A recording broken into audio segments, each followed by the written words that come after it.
y'all, Dixie here. I recently shared a post on my social media accounts asking folks if they had any questions about my Mount Kilimanjaro trip to share them there in the comments. That way I could compile a big informational video and answer all of those questions. So today, that's what I'd like to do.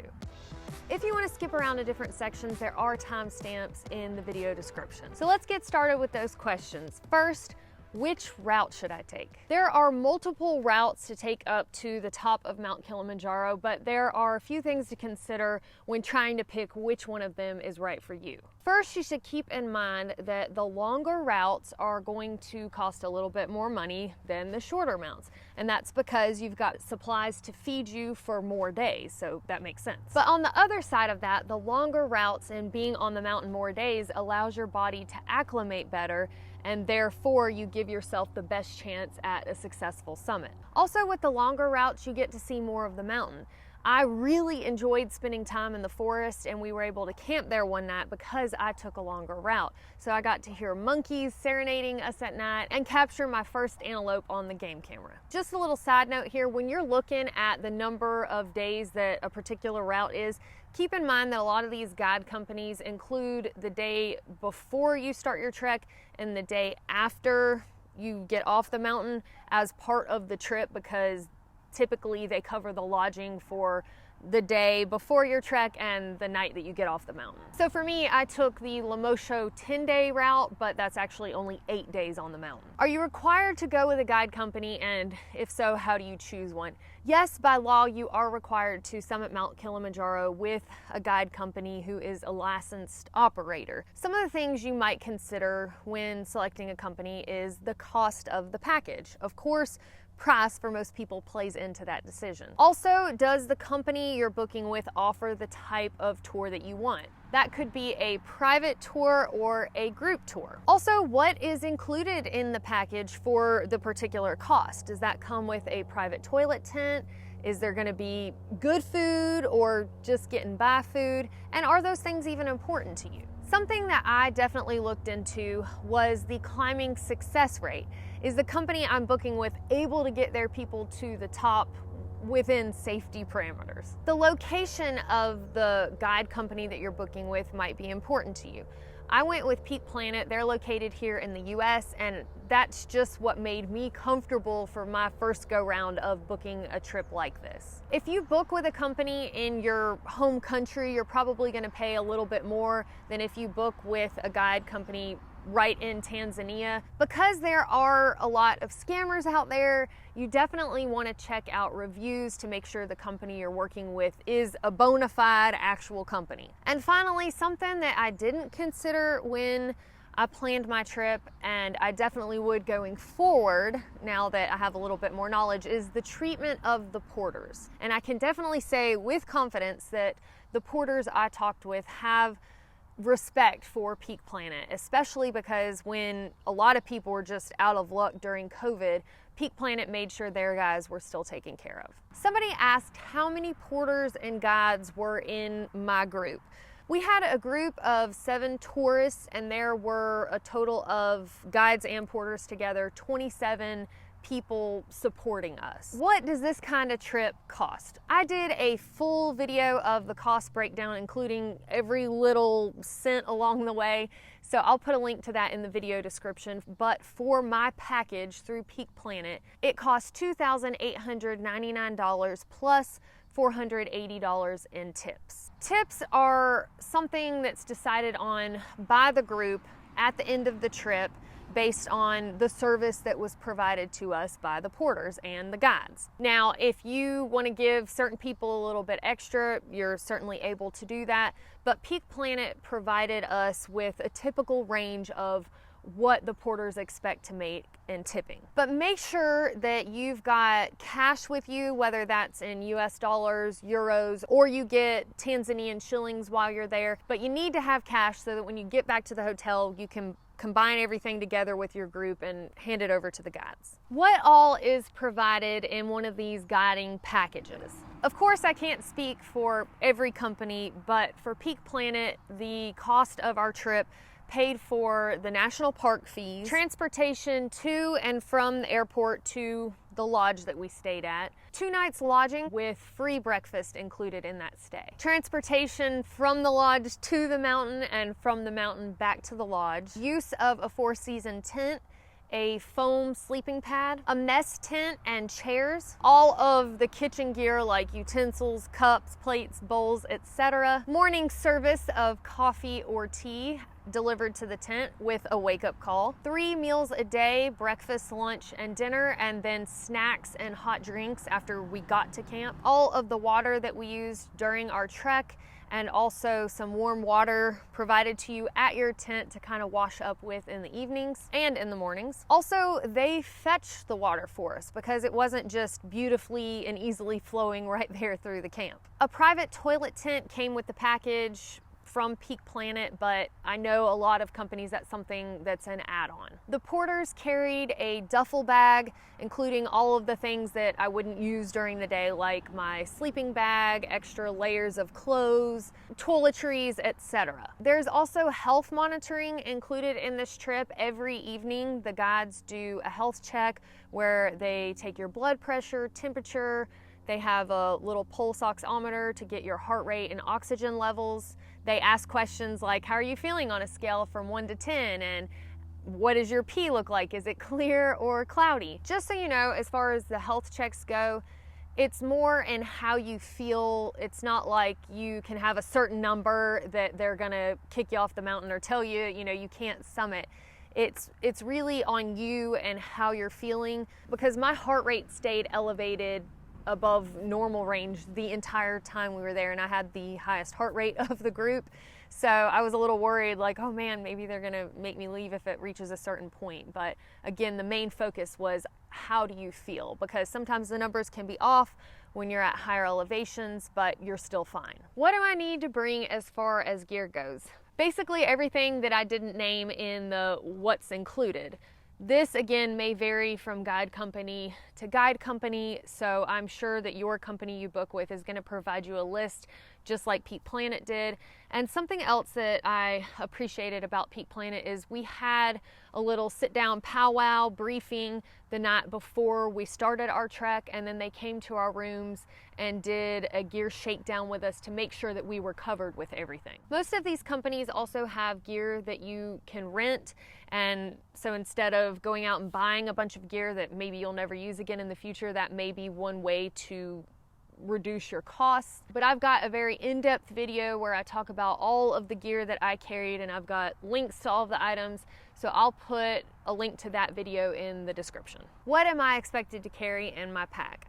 During the day, you have just the basic stuff that you would need: sunscreen, chapstick, extra layers, water, snacks. But even if you're not able to carry a day pack because of some weight limits or anything like that, or if you just don't want to, one of the girls in our group actually had a private porter who walked with her and carried her day pack. So for anybody who needs or wants that option, through Peak Planet that option exists, so I assume through other companies it does as well, for an extra cost, of course. What kind of food were you served? Again, this will vary from company to company, but we were always provided with a meat, a starch, a vegetable, and most of the time some fruit. I really appreciated how a lot of times we were given soup also, because you get so sick of chugging water, so that was just an additional way to hydrate that didn't make you feel like you were gonna puke from drinking too much water. I have to say, with Peak Planet, the food was really good and was better than I expected. What if somebody has dietary restrictions?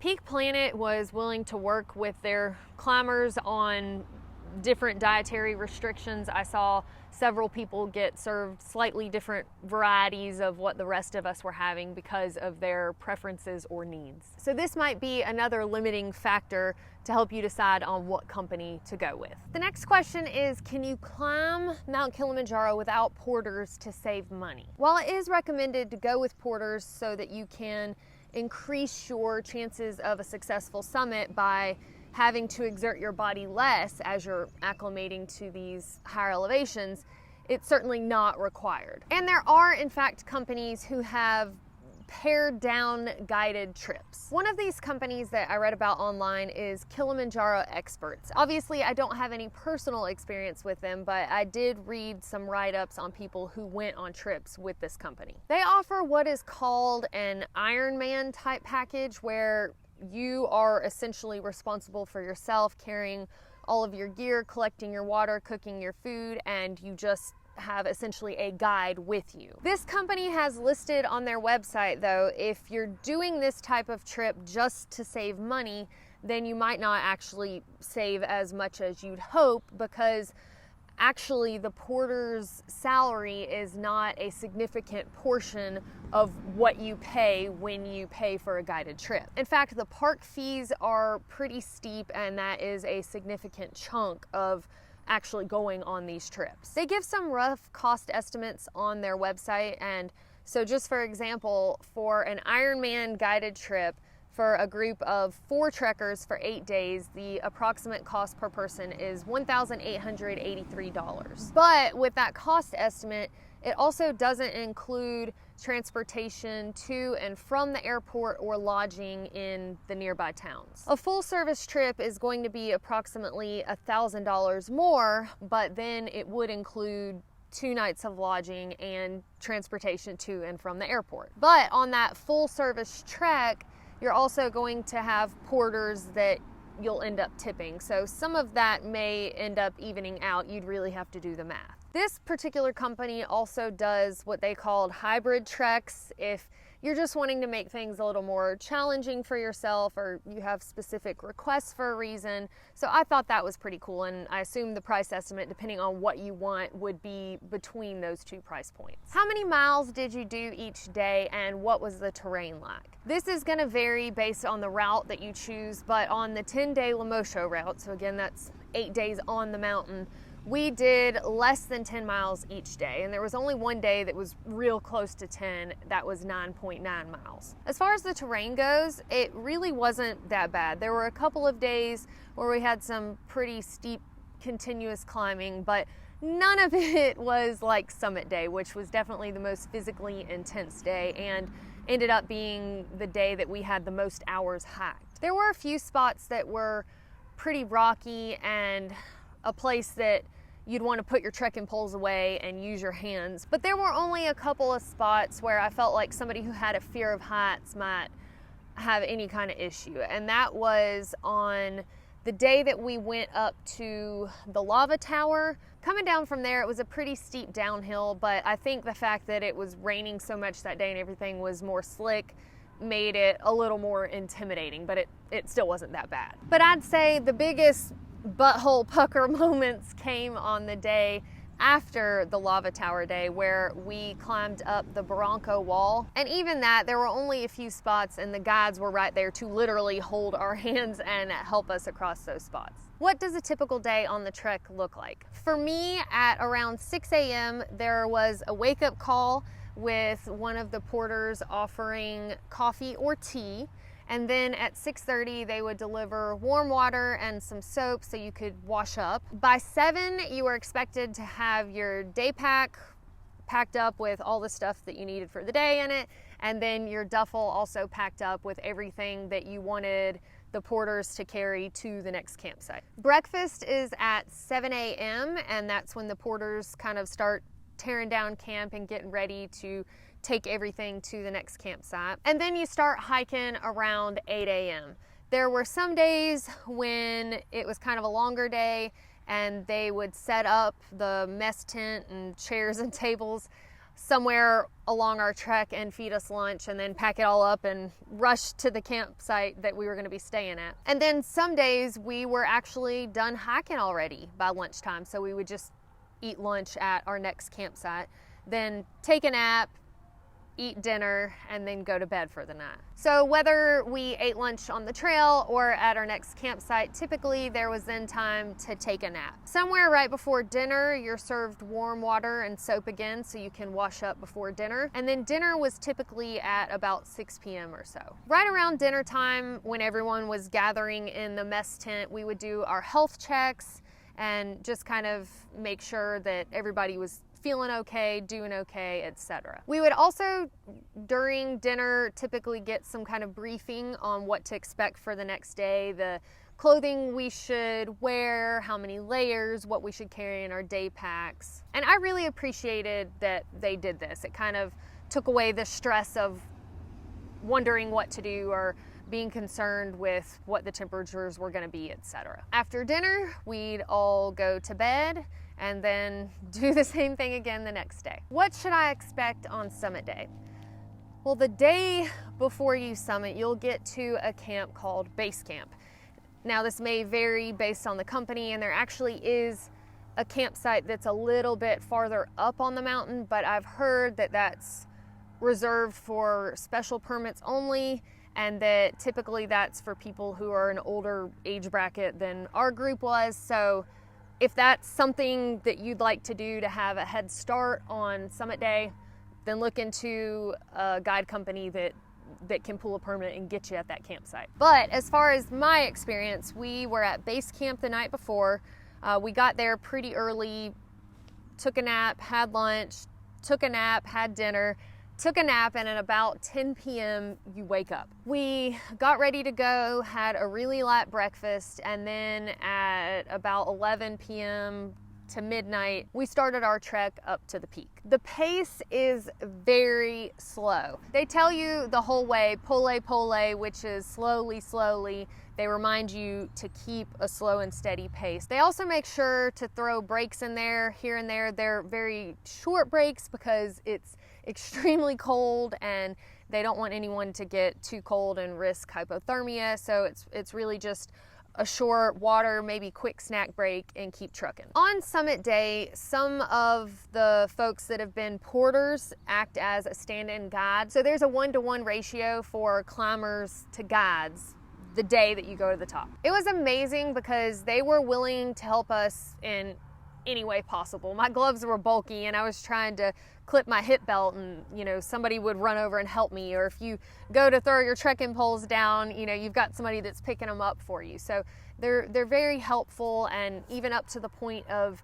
carrying your day pack for you if they need to, for you to be successful. They want you to get to the top. Typically you reach Stella Point around sunrise, and everything up to that point is extremely steep, and I would say it takes somewhere around 6 hours to get to that point. And from there, I would say it's about 45 minutes or so of a gradual climb to the peak. And then you push and shove to get your picture made. If you end up going during the full moon like I did, we really didn't have to push and shove, but our guides did kind of have words with the guides of another group when we were being disrespected and cut in line. But it was just freezing, and everybody was ready to get down because the wind was whipping and you can't breathe. So it's just more of a stressful experience than what I was expecting. Now, what I was not aware of is how the trek down was going to be absolute hell.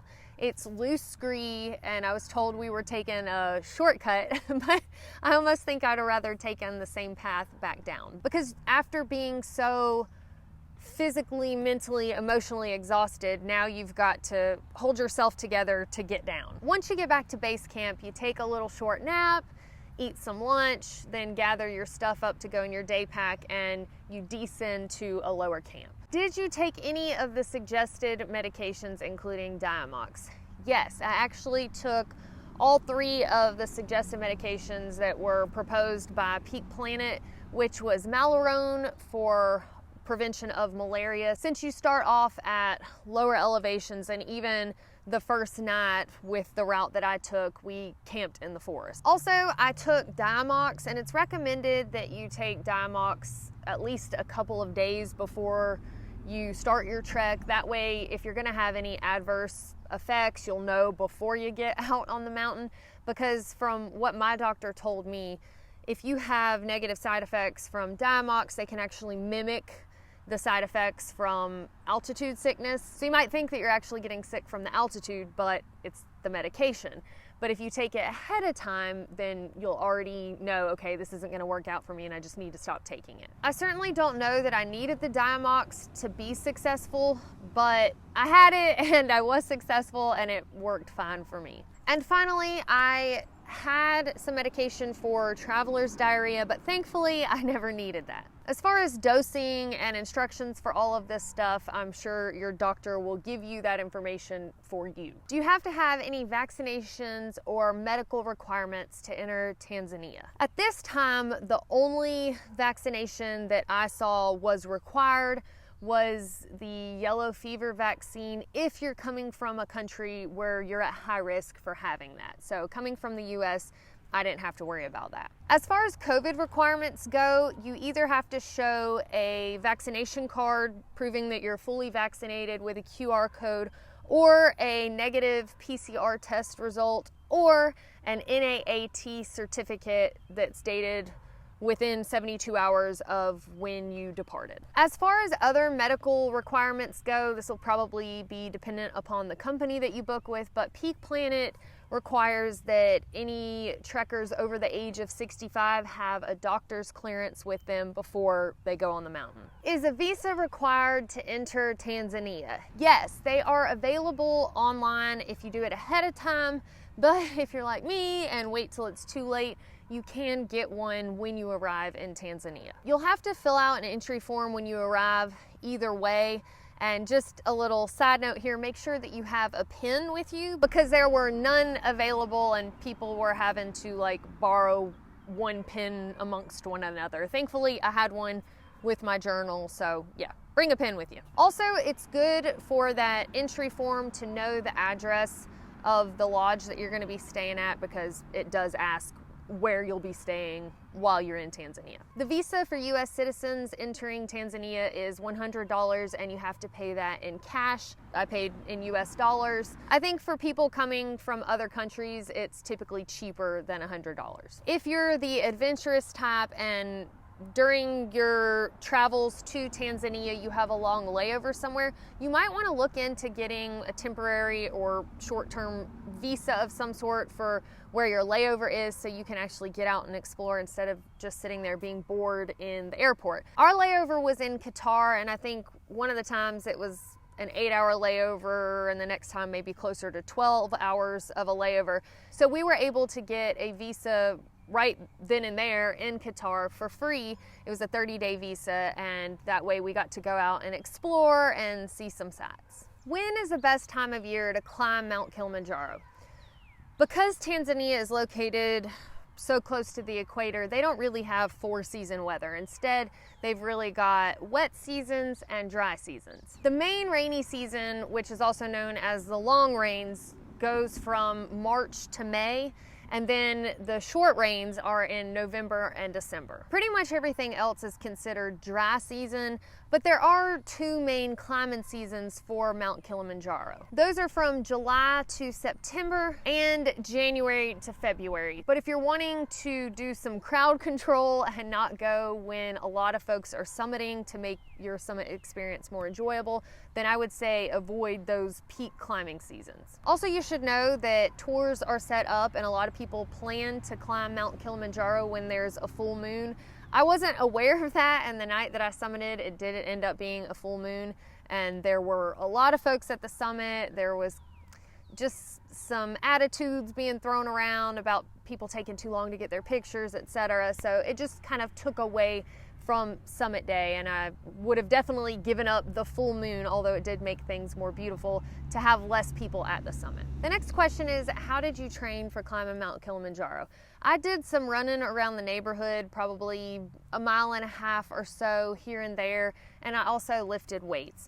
I started this about 5 to 6 weeks or so before the start of my trek, but I wish that I had done something more intense and that I had done it for a longer period of time before going to Tanzania. My guide company had a recommended workout regimen and training plan that they provided in the guide they emailed to us, but I didn't stick to that. I assume that whatever guide company you book with will have their own version of that, but if not, you can literally Google how to prepare to climb Mount Kilimanjaro, and there's a lot of information out there. I won't say that I think you can't summit if you don't physically prepare for this climb, but I think that being in the best shape that you can possibly be is a good idea. A lot of people have suggested in some of these informational videos in the comments that I should have gone to Colorado for a week or climbed Mount Mira in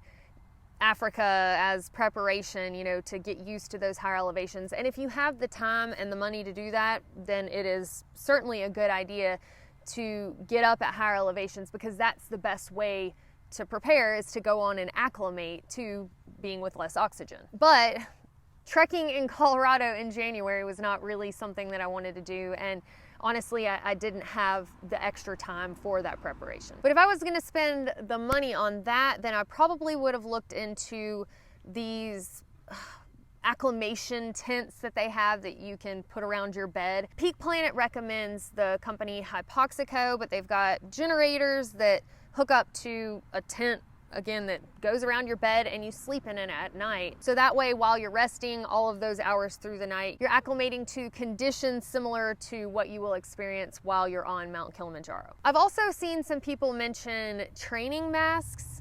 They are supposed to mimic how much oxygen intake you'll have at certain elevations, and you can adjust them. I actually got one of these to work out in while I was preparing and working out. But after doing some reading online, I realized that I think it's just kind of one of those snake oil things, and I'm not sure that they actually prepare you for the conditions that you'll be in. I'll include a link to an article that I read on this in the video description if you want to learn why I decided to ditch the altitude training mask. How did the higher elevations affect you, and what did you do to deal with that? I had pretty typical effects from being up at higher elevations. I had sporadic headaches here and there, nothing serious, and most of the time if I just rode it out and drank some water, I was okay. But there was maybe once or twice that I took a goody powder or some Advil to help with it. But it was nothing that was lasting hours and hours or days. I certainly cried a few times here and there. When I get up at higher elevations, that's been a common theme with me. It seems like every 14er I climb, I cry, so I really wasn't surprised once we got above 14 to 15,000 feet in elevation that I started crying about things. It's certainly important to drink as much water as you can. I believe 3 liters was like the bare minimum that they expected us to drink each day, so I made sure to reach that goal every day, if not to drink more than that. In my water, I mixed up a couple of different things. I did electrolyte mixes to make sure that I was getting enough electrolytes. And in the mornings, I would also drink beet powder. I've heard that it helps improve blood vessel function at higher elevations. Again, I can't swear it helped me so much, but it was worth it to try it. So that was for the trip leading up to Summit Day. On Summit Day, I definitely had a headache. I felt extremely sick to my stomach, like I was gonna puke, and they had told us, you know, if you feel like you're going to puke, just go ahead and do it. You'll probably end up feeling a lot better. But it never came to that point where it actually wanted to come out. It just felt like it was threatening pretty much the whole time. To help with that, M. Surrey, our lead guide, gave me some glucose powder, and that seemed to help a lot. And finally, I kind of felt like I was just in a dreamlike state. It felt like it wasn't real. But from what I understand, all of the symptoms that I had were completely normal. If you are really stressing out about how you might do with summiting, especially, you know, up at 19,000 feet elevation, there is the option for having supplemental oxygen on Summit Day. This is certainly not something you have to do, and I don't recall seeing anybody use it, but if you feel like you need to, or you want to know that you have that option, it is something that you can rent from the guide company you go with. At least Peak Planet offered that option. But you have to carry the tank yourself, and then I read that the porter will carry your day pack. The tank, I don't remember exactly how much the tank weighed, but I read that it was going to be pretty heavy, and I just decided to not go with that option. But I just want you to know that that option may exist with whatever company you book with. How cold was it at the summit? I can say that when we reached Stella Point, somewhere between there and the summit, I asked somebody who had a thermometer and they said that it was 18 degrees Fahrenheit. And that's after the sun had come up and started warming things up. So I assume it was somewhere between 0 and 18 before the sun came up. All I know is that my fingertips were hurting, and even with 5 layers of clothing on, including rain gear to help block the wind, I was still chilly right before the sun came up. How did you sort your luggage for the flat? I carried my day pack that I was going to use while I was climbing Mount Kilimanjaro as my personal item or carry-on. It really depends on the airlines you're flying with and how they designate that object.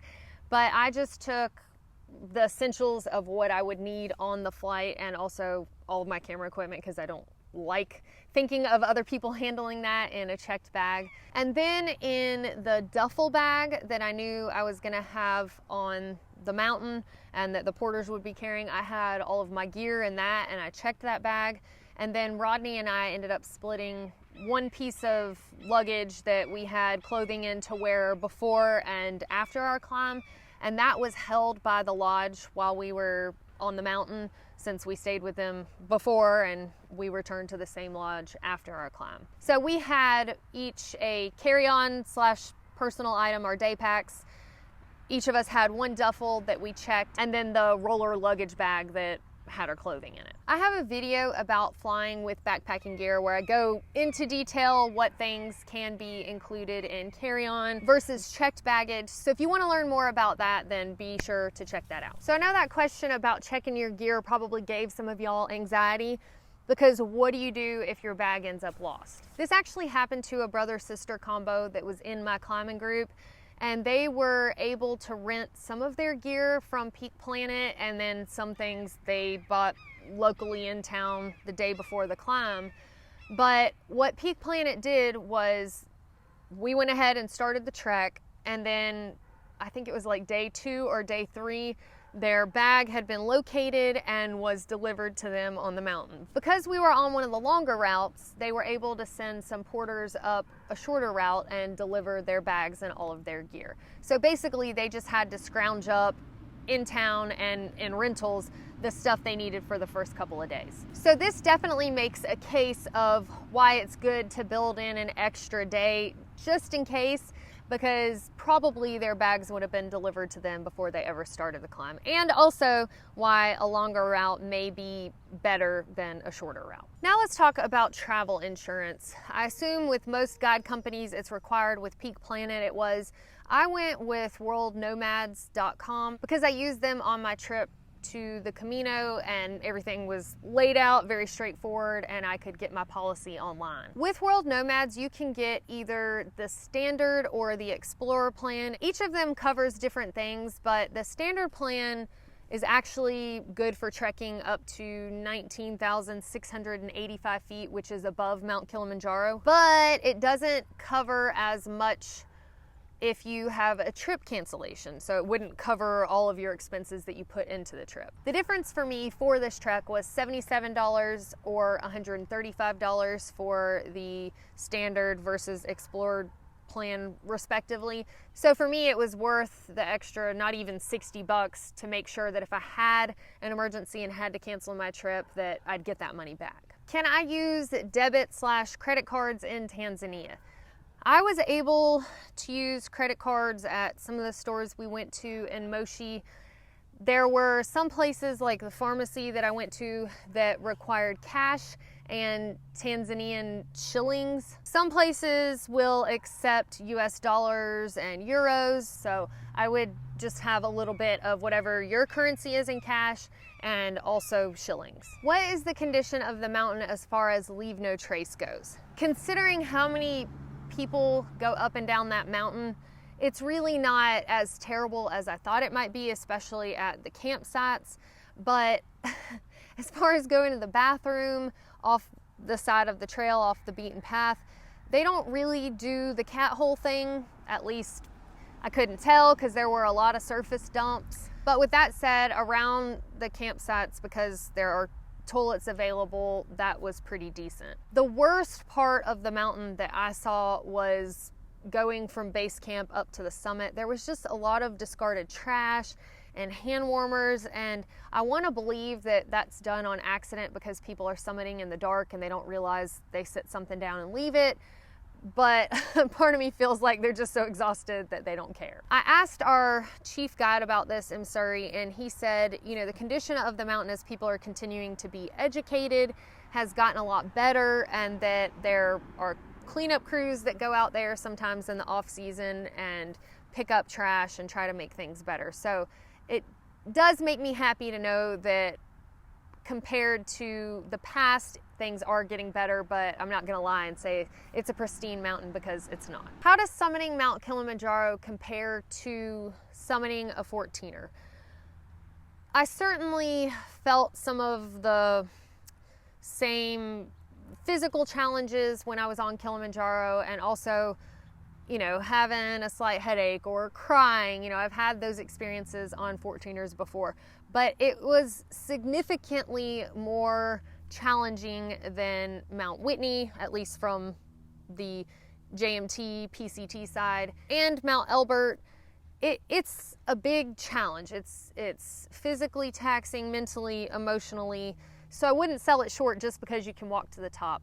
But I also feel like if you've done a 14er, then you've gotten a pretty good handle on what things are like at higher elevations. What was cell service like on Mount Kilimanjaro? Of course, I can't speak for every provider, but I have Verizon Wireless, and I decided to go with the travel pass that they offer. It's $10 per day for unlimited calling, data. Of course, you don't get the high-speed data the whole time. Because when I landed at Mount Kilimanjaro International Airport, I had decent service, so I decided to just kind of give it a go and see if I'd also have service on the mountain, and I really didn't. There were a couple of times where I was able to get a call through, but as far as texting or emails or social media, because I like to update my patrons, and I had planned on doing a live stream with them at the summit if there had been any service there, but unfortunately that was not the case.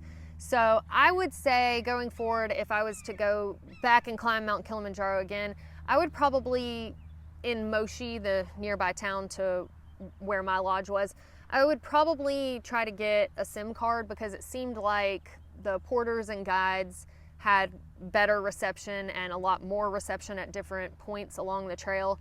So having the local service is probably the best bet for most places that you go. That was definitely the case for me when I went on my trip to Iceland, but like I said, I just didn't see any SIM cards for sale in the airport, otherwise I'd have picked one up. I did have my inReach Mini with me, so I was able to message home and let people know I was gonna be okay, so I just wasn't stressed out about having cell service too much. All right, y'all, that is all I have for you today. But before I go, I just want to say thank you so much to everybody who watches this channel, supports what I do by purchasing gear off my wish list, and especially to my patrons who make adventures like this possible. This was, I feel like, a once-in-a-lifetime bucket list kind of trip, and I feel very grateful that I was able to go out there and capture it to share with y'all. But anyway, if I missed any questions you have about the Mount Kilimanjaro experience, please feel free to leave those in the comments below. Thank y'all so much for watching, and we'll see y'all next time.